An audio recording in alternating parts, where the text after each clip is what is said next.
On va passer à l'acte 2, l'activité 2, qui porte sur le devenir, la question de l'être et du devenir dans l'histoire. Être et devenir dans l'histoire de la philosophie. Nous ne pouvons pas prétendre faire un aperçu général sur toute l'histoire de la philosophie tout à l'heure.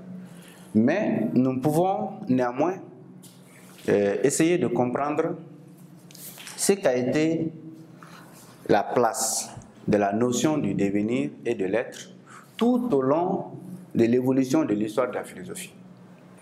Cette histoire de la philosophie, d'abord, est structurée en 4 étapes. Nous avons la philosophie pendant l'Antiquité, la philosophie pendant l'époque moyenâgeuse et la philosophie de l'époque moderne et enfin la philosophie de l'époque contemporaine. Quand on prend les 4 périodes et qu'on essaie de les structurer suivant l'évolution de la pensée, on aura les pré-socratiques et les socratiques, c'est-à-dire les philosophes avant Socrate, tels que Parménide, pré-socratique. Là, on est dans l'Antiquité. On peut noter Parménide, je le mets dans le désordre. On peut noter Pythagore. On a Anaximène. On a Héraclite, etc. La liste, elle est très longue. C'est pré-socratique, donc les philosophes avant Socrate. La question de l'être et du devenir les a intéressés. Ils se sont posés cette question, ils se sont intéressés à la question de l'être et du devenir. Et en ce sens que, à chaque étape, globalement, quand on regarde leur histoire, à chaque fois que les sociétés étaient confrontées à des difficultés, il y avait des bouleversements socio-économiques et politiques, la question de l'être et du devenir s'est retrouvée au cœur des réflexions philosophiques. C'est-à-dire, l'on se pose la question, on essaie toujours d'interpréter, de comprendre notre environnement, de comprendre les tenants et les aboutissants de ce qui nous arrive. Et cela amène tout de suite à des questions existentielles. Des questions existentielles.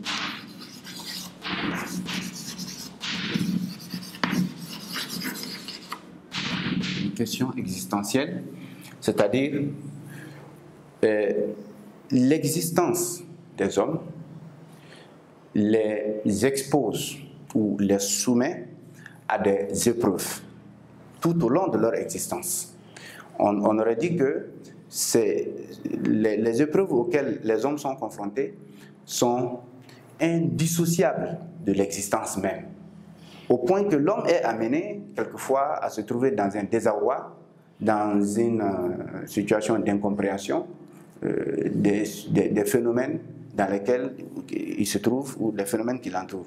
Donc s'il n'a pas d'explication, alors généralement, à chaque fois qu'on n'a pas une explication rationnelle sur les choses scientifiques, on se rabat sur les croyances, sur la religion, etc.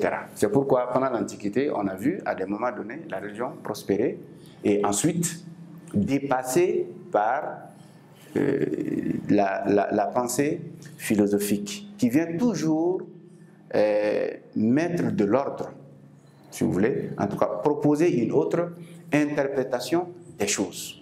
Donc c'est pourquoi pendant l'Antiquité, la question de l'être va se poser comme étant ce que la philosophie même a d'essentiel, c'est-à-dire le triomphe de la raison sur les croyances. Et un monde qui était voué à la volonté de Dieu, un monde qui était considéré comme victime des caprices de Dieu. Vous savez bien, on était dans une société dominée par le paganisme, par le polythéisme.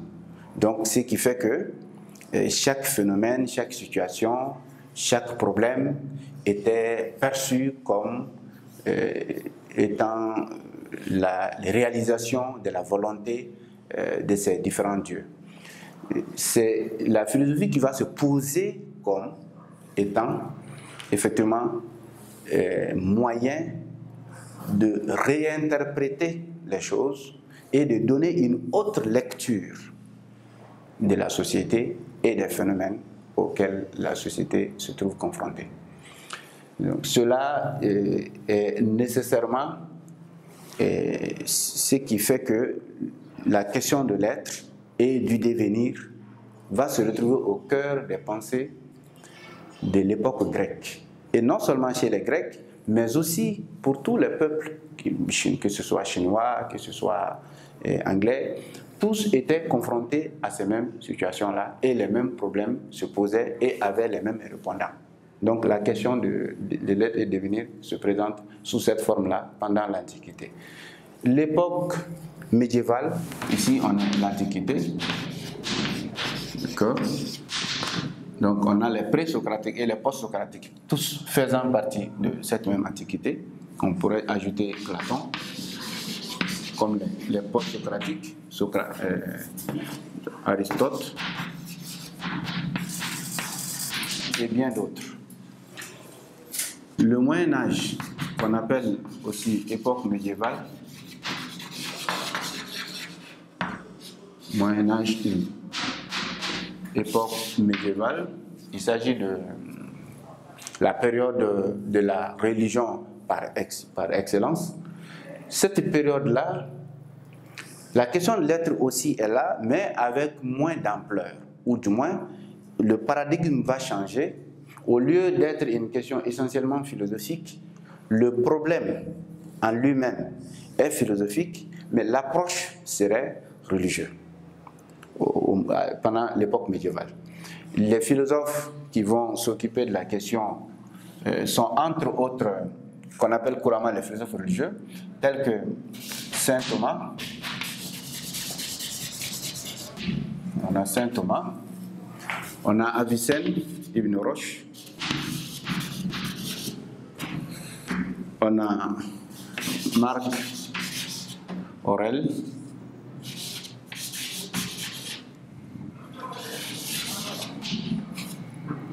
on a Saint Augustin, j'en passe. Pour tout ceci, l'être se ramène, l'être est considéré en ce moment-là comme étant ce qu'il y a de plus pérenne, de plus évident, de plus durable.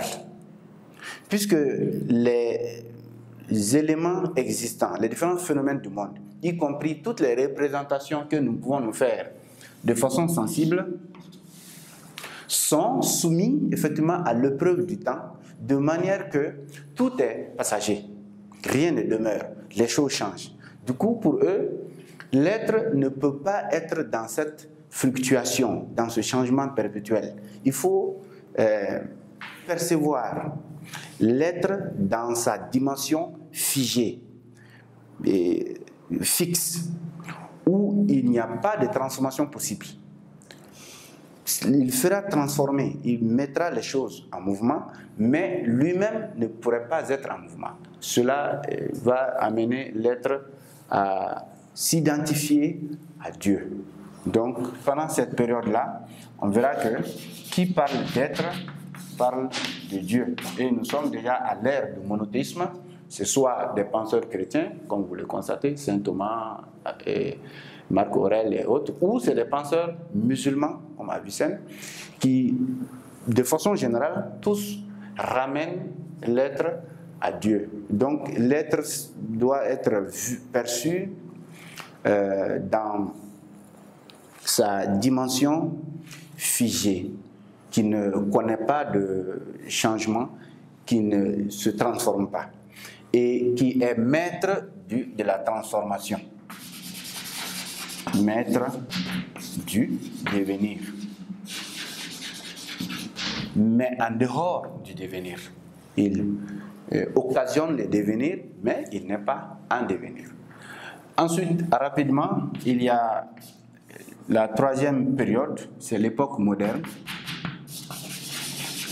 L'époque moderne.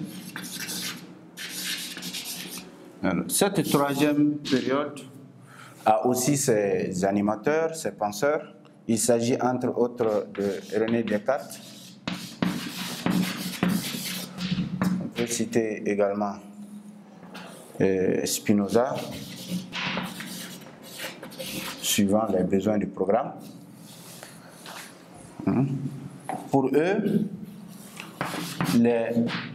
la pensée est certes rationnelle, l'homme réfléchit suivant la réalité. Mais la question de l'être pour ces penseurs de l'époque moderne est un peu mitigée. Les uns seront encore sous l'emprise du Moyen-Âge et percevront toujours la question à la manière du Moyen-Âge. Mais d'autres, il y aura un petit dépassement, comme par exemple chez Spinoza, où on va constater un dépassement de la conception moyenâgeuse. C'est-à-dire, l'être n'est pas Dieu, en tout cas au sens du Dieu omnipotent, omniscient, omniprésent, qui ne connaît pas de modifications des religieux, mais un Dieu plus actif, et un Dieu immanent, un Dieu qui se confondrait avec le monde. Donc, qu'est-ce qui est pour lui, je vais dire pour Spinoza, qu'est-ce qui est, si on pose la question qu'est-ce qui est, ce qui est, c'est ce qu'il y a. Ce qu'il y a autour de nous, c'est la somme, la totalité de cela qui est. Et indéniablement, c'est ce que nos sens nous prouvent et c'est ce que même notre intelligence nous prouve. Donc on serait sorti des péripéties de l'époque médiévale pour venir, on va dire, sur un terrain beaucoup plus concret, beaucoup plus réel.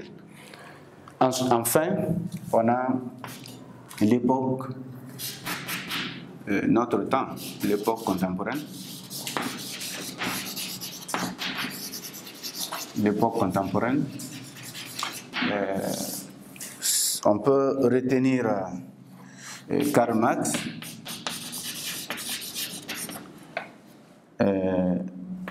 Jean-Paul Sartre,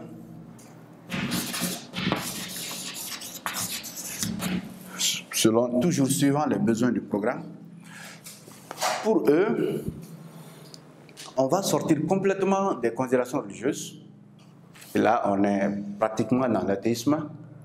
Ce n'est pas un retour de l'Antiquité, mais c'est, comment on appelle ça, une réactualisation de la philosophie pour l'adapter aux besoins des sociétés. Et l'un et l'autre verront que ce qui est, ce n'est pas tout sauf dire que c'est Dieu qui est et que le monde n'est pas. En plus, la réalité n'est pas supranaturelle. La réalité est dans la nature, c'est le monde, c'est ce que nous vivons et c'est surtout nos relations. Les relations, les rapports qui existent entre les hommes, ce sont ces rapports-là qui constituent l'ossature, la base même de l'être. En d'autres termes, qui parle d'être, qui est-ce qui réfléchit, qui est-ce qui se pose des questions? Bien évidemment, c'est l'homme. Alors donc, pour eux, l'être ne peut être nulle autre chose si ce n'est que l'homme. C'est l'homme qui est l'être, puisque c'est lui qui pense l'être, c'est lui qui pose le problème, c'est lui qui s'interroge. Il est le seul à être doué de raison. Et donc, de ce fait, c'est lui qui se pose ces questions-là. Et donc, c'est lui-même qui est l'être.